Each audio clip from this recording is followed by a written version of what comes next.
Stevens.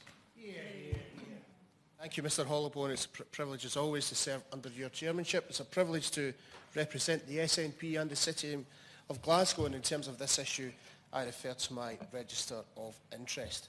Mr Hollowborn, I want to thank my honourable friend, the member for Glasgow South, who spoke with such passion and dedication on behalf of his constituents in relation to this issue. Can I firstly address some general issues first? This decision will result, Mr Hollowborn, in the poorest communities not being serviced by a job centre and make it even harder for those seeking employment to get support. 1 in 3 children in Glasgow last year were living in poverty, consistently the highest rate in Scotland, according to the Joseph Rowntree Foundation. At 7.7%, Glasgow has one of the highest rates of unemployment in Scotland and suffers high levels of deprivation. In closing offices in its most deprived areas, DWP risks reducing access to support for those who need it most.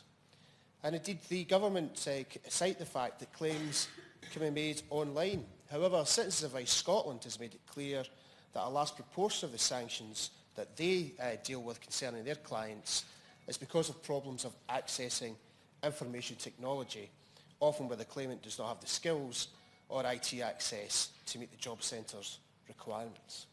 These closures represent 50% of the Jobcentre Plus offices in Glasgow, a much higher cut than the anticipated 20% cut in the estate announced in last year's autumn statement. Tens of thousands of people, Mr Hollowborn, will now have to travel further and incur additional costs to attend their required appointments. The government must be mindful that people travelling to job centres are seeking work or employment support and doing so on very low incomes. Making individuals travel further and for longer can be costly both financially but also have health implications for those who are sick and disabled. For those attending job centres will have increased transport costs with additional time taken to travel, particularly those required to register daily or weekly. Where someone has to use taxi hire transport for even 3 or 4 miles, they could have to pay up to £14.70, according to the website taxifarefinder.com. There will be additional costs involved for those unable to access the job centres, and the Department of Work and Pensions continues to use a high-tariff phone service, which will increase costs for customers, known locally as the telephone tax, which many people in Scotland still not able to access digital services. Mr Hollowborn, there are a number of questions which I hope the Minister will answer today, and perhaps firstly led by the point made by my honourable friend for Glasgow North West, because we've been advised, Mr Hollowborn, in previous meetings with officials and with the Minister that it's Trillium who own all the buildings. Well, is that the case?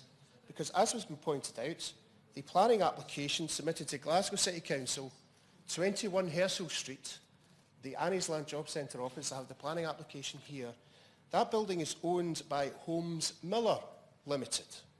Can the Minister confirm that the land ownership certificate on that planning application, that the building is owned by McTaggart and Mickle Homes Limited? It's these examples, Mr Hollowborn, that show that a genuine consultation must go out to the public and not one that just pays lip service. Now, while the Minister is considering that matter, let him also remind him of the concerns, as expressed by my honourable friend for Glasgow South, of organisations who have deep concerns about these job closures, organisations such as Disability Agenda Scotland and One Parent Families Scotland. And their concern principally is around that of a lack of an equality impact assessment. To be told that this will be done at the end of the process is frankly not good enough. A proper equality impact assessment should be carried out now.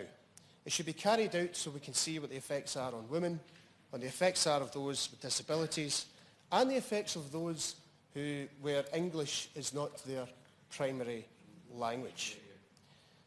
Mr Hollowborn, this requires accurate information, not the information in Google Maps, which is inaccurate because Google Maps currently advertise bus services which are no longer operational in the City of Glasgow. Could the Minister advise me what advice he received on the possible outcome of a judicial review from a claimant who currently goes to a job centre earmarked for closure, which is not being publicly consulted on. Will he agree today to put the full 8 proposed closures out to public consultation? It is a citywide proposal and must be consulted as such. Mr Hollowbone, the full impact on these closures has not been fully vetted or tested. The full impact on claimants we believe to be considerable. The full impact on claimants should not be for commercial reasons. These job centres closures are not necessary, not wanted, and should be halted.